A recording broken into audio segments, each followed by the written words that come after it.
अगर उस मूर्ति को अगर वस्त्र न पहनाया जाए तो मूर्ति का कोई किसी भी प्रकार से वो मूर्ति अच्छी नहीं रहेगी, शोभनीय नहीं रहेगी। उसी प्रकार से अगर भोजन भी मिला अगर बना, अगर तुलसी दल नहीं पड़ा तो व्यर्थ है। और भगवान का भजन नहीं हुआ तो ये जीवन क्या है कि तुलसी भगवान के भक्ति बिना जस सुंदर नारी की नाक है। वैसे ये जीवन कैसा होता है तब कि बहुत सुंदर स्त्री है, अपना 16 श्रृंगार की हुई है, किंतु अगर उसका नाक कट जाए तो कैसी लगेगी? अच्छी लगेगी? नहीं लगेगी। जितनी वो स्त्री को रूप लगती है वैसे ये मानव का जीवन को रूप है।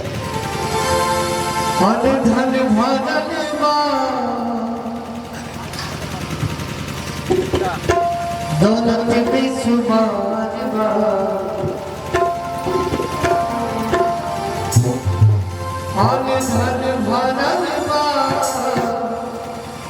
दौलत में सुबह हरि के भजन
ये मानव का जीवन व्यर्थ होता है।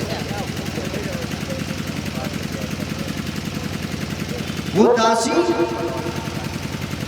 तैयार हो गए ब्राह्मणों की सेवा, कुछ दिन का समय बीता, और जब कुछ दिन का समय बीता तो एक दिन दासी ब्रह्म वेला के समय में अपने पुत्र को ला करके महात्मा लोगों के बीच में बैठा था। और जब महात्मा लोगों के बीच में बैठाई तो अपने घर से बाहर चले गए। श्री राधे।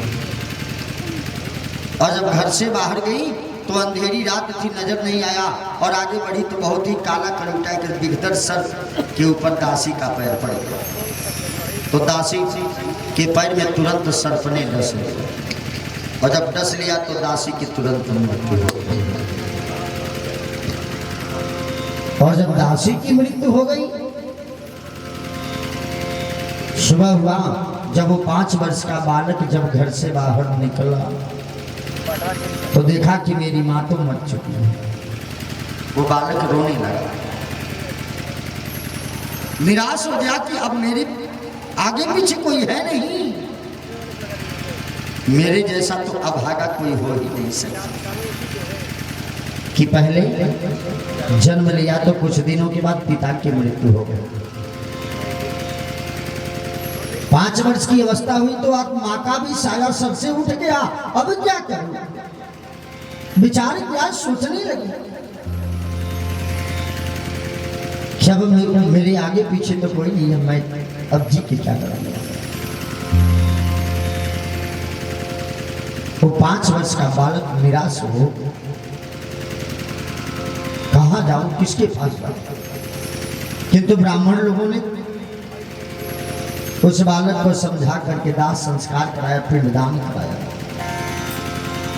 ऐसा कर्म कराया कि दासी को सर्प ने डसा लेकिन उसकी अकाल मृत्यु ना हो, प्रेत जोनी में न जाना पड़े, उसका मोक्ष हो जाए। सारे कर्म को कराने के बाद ब्राह्मण लोग छोड़ दिए। अब वो बालक लगा सोचने अब क्या करूंगा, कहाँ जाऊंगा। सोचा कि महात्मा लोग हैं, महात्मा लोगों के साथ जीवन बीत जाएगा। शाम के समय महात्मा लोग भोजन बनाते थे, भोजन करने के बाद जो बचता था उसको जो वही अब पत्तल को बीतते थे तो तुरंत पत्तल से उठा करके वो बालक इकट्ठा करके अपने खा कर महात्मा लोग जब सोते थे तो उनके पैरों के बीच में जाके सो जाता था। एक दिन ऐसा समय आया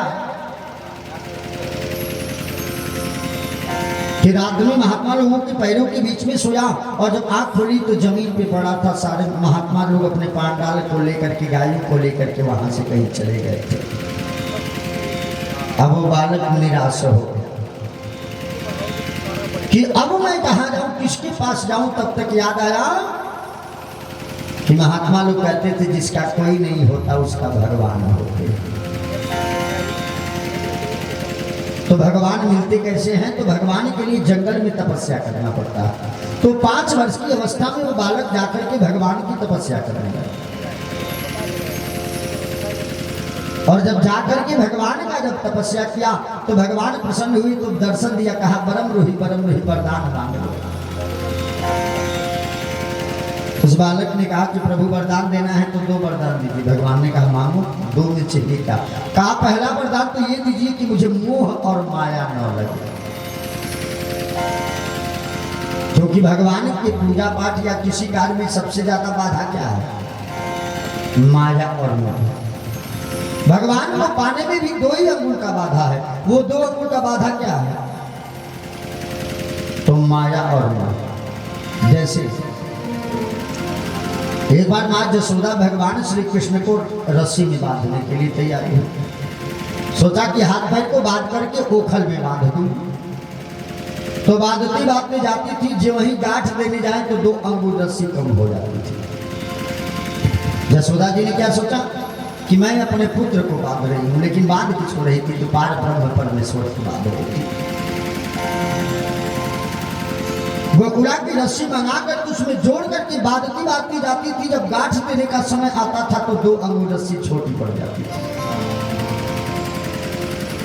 कि यशोदा बांधत रहली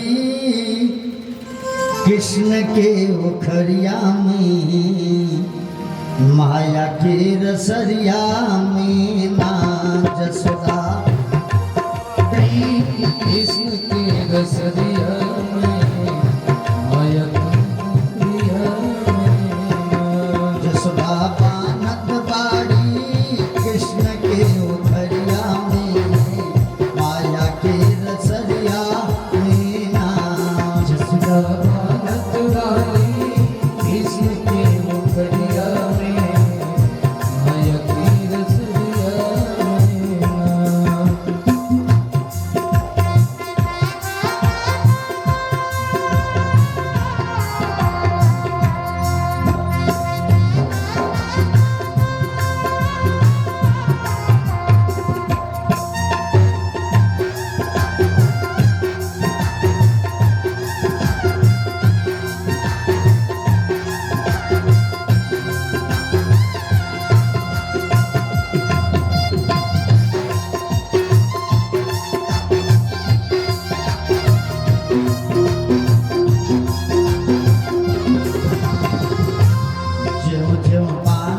जसोदा माई जो बांध जसोदा माई जब जब पान जसोदा माई रसरी क्यों क्यों हट जाई शरीर क्यों हट जाए जब जब पान जसोदा माई रसरी क्यों क्यों हट जाई जो जो बांध जसोदा माई रसरी क्यों हट जाए रसरी नीलत नइखे गोकुला नगरिया में माया के रसरिया में ना कृष्ण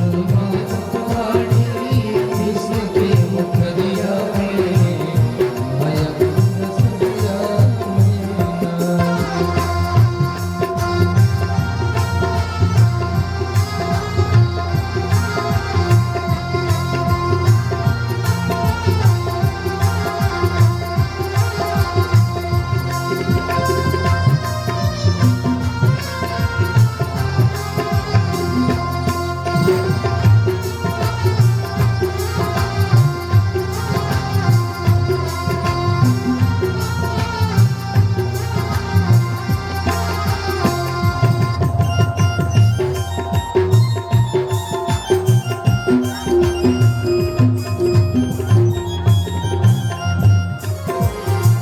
जसोदा मैया बांधते बांधते थकने लगी।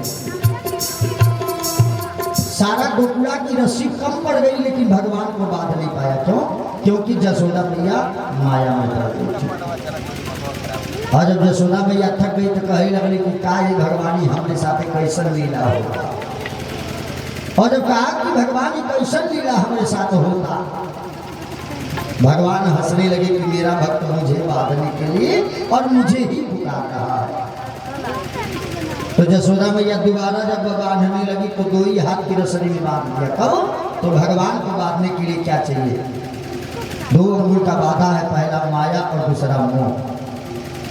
और भगवान को पाने के लिए दो ही चीज चाहिए। क्या? तो प्रेम और भाव। भगवान विचार करने लगे कि मेरा भक्त मुझे ही बांधने के लिए मुझे ही पुकार रहा है। तो हंसने लगे। जसोदा मैया जब बांधने लगी तो दो ही हाथ की रस्सी में बांध दिया, पूरा गोकुला की रस्सी बच गई। कि जसोदा बानी दिहली कृष्ण के ओखरिया में प्रेम के रसरिया में ना। जसोदा बानी दिहली कृष्ण के रसरिया में प्रेम के रसरिया में ना। जसोदा बानी दिहली कृष्ण के ओखरिया में प्रेम के रसरिया में ना। जसोदा बानी दिहली कृष्ण के रसरिया में प्रेम के रसरिया में ना। जब जब पान जसोदा माई जब जब पान जसोदा माई रसरी क्यों क्यों पहुंची जाई रसरी क्यों क्यों पहुंची जाए जब जब पान जसोदा माई तो तने रोए कृष्ण तनाई जब जब पान जसोदा माई जब जब पान जसोदा माई तो तने रोए कृष्ण तनाई जसोदा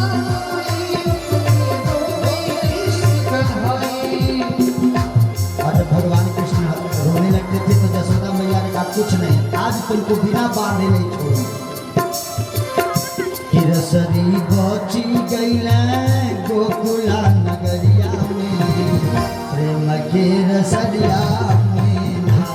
रसरी बची गईले गोकुला नगरिया में प्रेम के रसरिया में ना। जसोदा बांधत रहली कृष्ण के ओखरिया में प्रेम के रसरिया में ना। जसोदा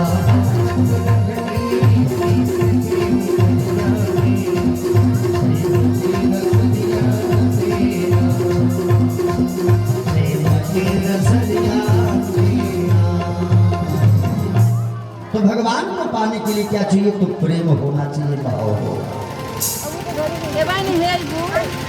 कुछ 5 वर्ष का बालक कहा कि प्रभु मुझे यही वरदान दीजिए कि कभी मुझे माया और मोह न लगे।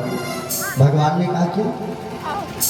वो 5 वर्ष का बालक कहा कि प्रभु हमारे जीवन में इतना दुख मिला कि 5 वर्ष की अवस्था में ही मुझे इतना दुख मिल गया कि अब मैं दुख को बर्दाश्त नहीं कर पाऊंगा, ये दुख को सह नहीं पाऊंगा। कहा दूसरा वरदान, तो कहा प्रभु यही वरदान दीजिए कि जीवन पर्यंत आपके नाम का गुणगान करता है। भगवान ने कहा जाओ तथास्तु, लेकिन कहा लेकिन क्या लगे? भगवान ने कहा तुम स्वार्थ के वशीभूत होकर के मेरी पूजा की। जब तुम्हारे पिता की साया तुम्हारे ऊपर से हटी तब तुमको नहीं ज्ञान हुआ, तब तुम अपने माँ के आश्रित हो, और जब माँ की साया हट गई तभी भी तुमको मेरी याद नहीं आई, तब तुम महात्मा लोगों के आश्रित हो। लेकिन जब महात्मा लोगों ने छोड़ दिया तब तुमको मेरी याद आई। भगवान ने कहा कि अब से निस्वार्थ भाव से मेरी पूजा करो तो मैं तुम्हें वचन देता हूँ कि दोबारा तुम्हारा जन्म ब्रह्मा के गोद से होगा और तुम्हारा नाम नारद रखा जाएगा, और तुम 3 लोक 14 भुवन में जहाँ चाहोगे वहाँ जाओगे, और तुम्हारे जिह्वा पे केवल मेरा नाम आएगा। भगवान वरदान दे के चले गए। उस दिन से वो बालक निस्वार्थ भाव से भगवान की पूजा करने लगे, और जब निस्वार्थ भाव से पूजा किया, नारद जी ने कहा कि प्रभु आज उसी का दिन है कि मुझे 3 लोक 14 भुवन में भ्रमण करने का अवसर मिला, और आज आप उसी प्रभु के बारे में कहीं भी वर्णन नहीं किया। वेदव्यास जी ने कहा मेरे पास कोई शब्द नहीं है तो लिखो क्या?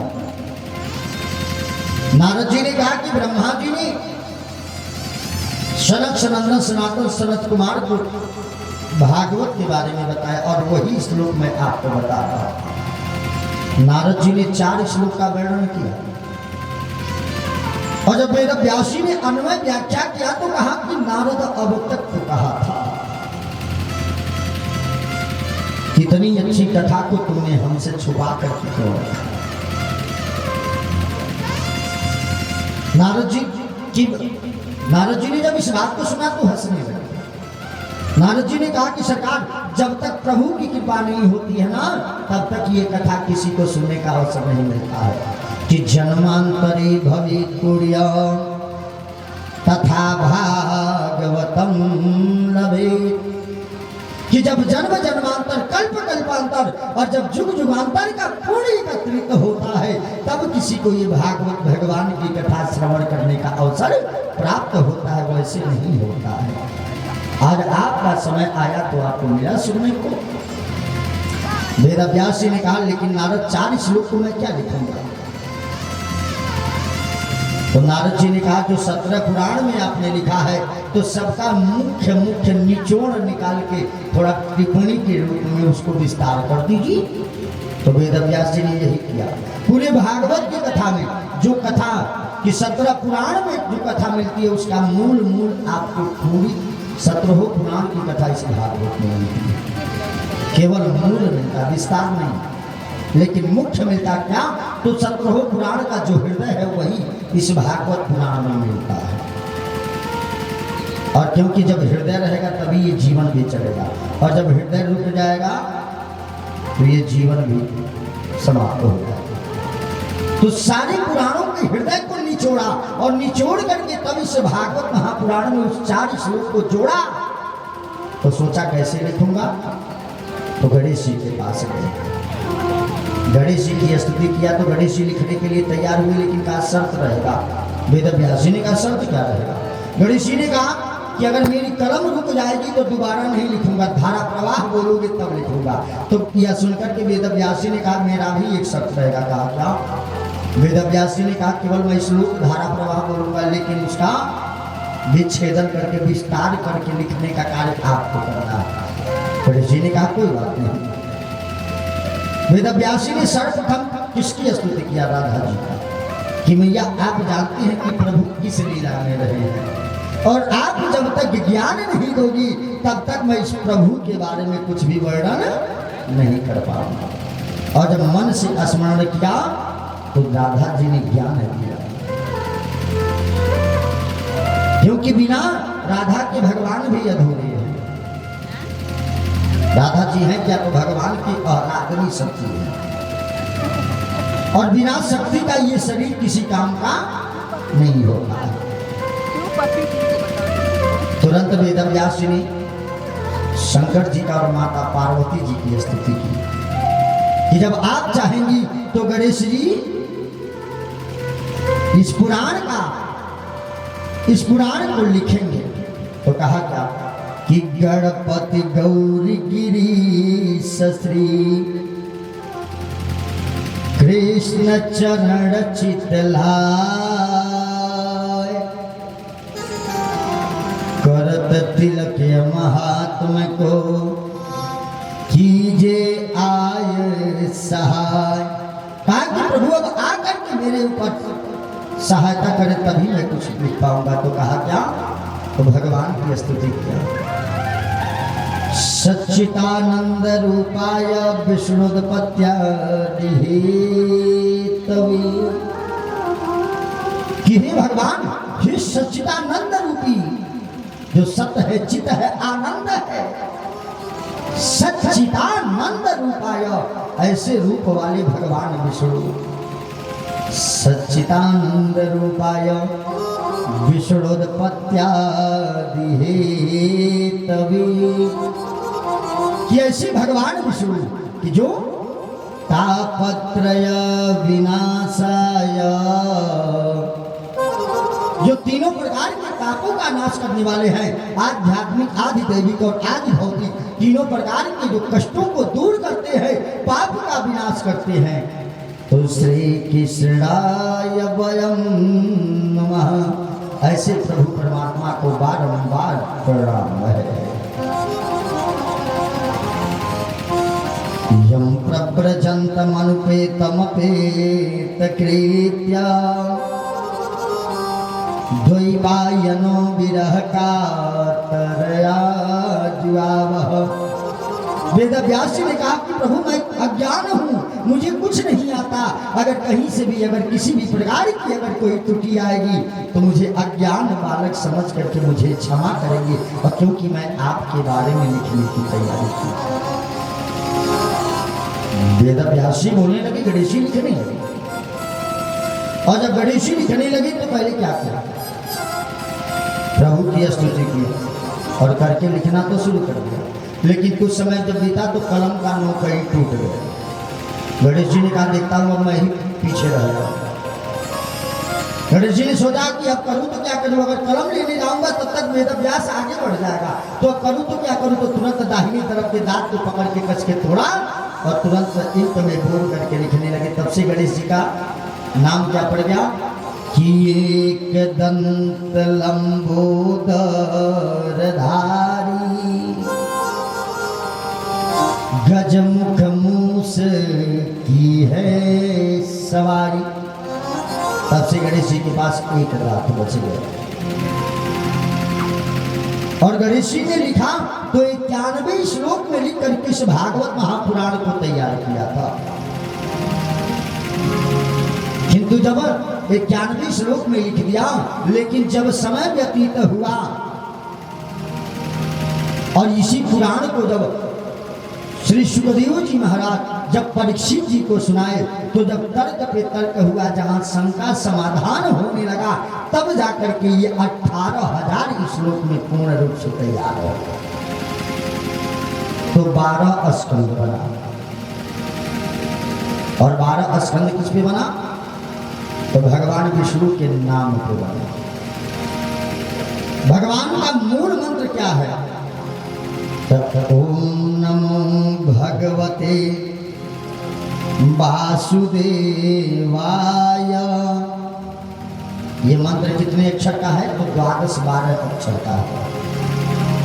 और भागवत महापुराण में 12 ही स्कंद बनाते, 13वां स्कंद कोई नहीं बना। और उस 12 स्कंद में ये ओम नमो भगवते वासुदेवाय में ही पूरा ये भागवत ही तैयार है। और 12 स्कंद में 365 अध्याय बना, और 365 अध्याय में 18,000 श्लोक बन करके तैयार है। ऋषि ने वेद व्यासी को दिया तो वेद व्यासी ने कहा अब मैं क्या करूं, ये पुराण किसी को सुनने को नहीं मिलेगा, पहले मैं जब मेरे वहां पुत्र होगा तो मैं अपने पुत्र को सुनाऊंगा और उसके मुखारबिंद से जब मैं सुनूंगा तब ये कथा कोई सुन पाएगा, अन्यथा कोई सुन नहीं पाएगा। वेद व्यासी ला करके वेस्टर्न में बंद करके रख दिया। कुटिया पे समय बीतने लगा। एक दिन नारद जी कैलाश पर्वत पे गए तो उस समय भूत भावन भोलेनाथ भगवान शंकर जी कैलाश पर्वत पे नहीं थे। तो नारद जी जाकर के पार्वती जी को प्रणाम किया और कहा माई ये बताओ कि शंकर जी आपको मानते हैं? पार्वती जी ने कहा मुझे तो अर्धांगिनी बनाया, आधे शरीर की मालिक हो। नारद जी ने कहा तब तो शिव जी आपसे कोई बात छुपाते नहीं होंगे। पार्वती जी ने कहा कुछ भी नहीं छुपाते हैं। तो नारद जी ने कहा भैया तो ये आपको मालूम है कि प्रभु सदैव अजन्मा रहते हैं, न कभी जन्म लेते हैं न मरते हैं, क्या कारण है? एक समान रहते हैं। कहा कि भाई तीनों लोग के मालिक हैं, अगर ये जन्म और मृत्यु के बंधन में पड़ जाएंगे, कहा कि अगर जन्म और मृत्यु के अगर बंधन में पड़ जाएंगे तो ये कैसे लीला होगी, ये संसार कौन देखेगा, कौन चलाएगा? नारद जी ने कहा लेकिन आपको क्यों बार बार जन्म लेना पड़ता है, मरना पड़ता है? तो पार्वती जी ने कहा मेरी तो बात यही है। नारद जी ने कहा कि आपको ये मालूम है कि शंकर जी के गले में जो मुंड का माला है किसके मुंड का माला है? पार्वती जी ने कहा मुझे तो नहीं मालूम, तुमको मालूम है? कहा किसके मुंड की माला है? तो नारद जी ने कहा भैया ये आप ही के मुंड का माला है। कहा मेरे मुंड का? कहा ये कैसे? नारद जी ने कहा कि जब आपकी मृत्यु हो जाती है तो आपके मस्तक को काट करके मुंह में पड़ करके उसको धागा में पिरो के अपने गले में धारण करते। अक्सर में लोग शिव जी का विवाह कितना लोग जानते हैं? शिव जी का कितना विवाह हुआ? 2 ही विवाह के बारे में सब होगा, कौन? एक सती और पार्वती। किंतु शिव पुराण में वर्णन है 28 बार पार्वती जी जन्म ली है, 28 बार मरी, और शंकर जी का विवाह 28 बार हुआ है। इसीलिए शंकर जी के गले में जो मुंड की माला है वो 28 मुंड की माला। शंकर जी का 28 बार विवाह हुआ है, और किसके साथ? तो पार्वती जी के साथ नाना रूप में हुआ है। पार्वती जी का माथा ठनक गया। नारद जी ने कहा कि शिव जी अमर कथा जानते हैं, अगर वो कथा आपको सुना देते तो आप भी अजर और अमर हो जाती, तो कभी इस जन्म और मृत्यु के बंधन में नहीं पड़ना पड़ता। अब ये सुनते ही भर में पार्वती जी को चढ़ गया 950 डिग्री बुखार।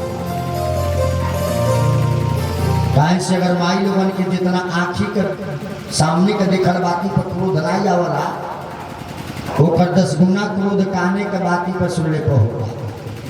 अगर क्यों कह दे कि आपके पति देव को देखनी है फलाने की स्त्री से हंस हंस के बतियावत रहना है, तमाई लोग का बस करो जरूर कौन चक्कर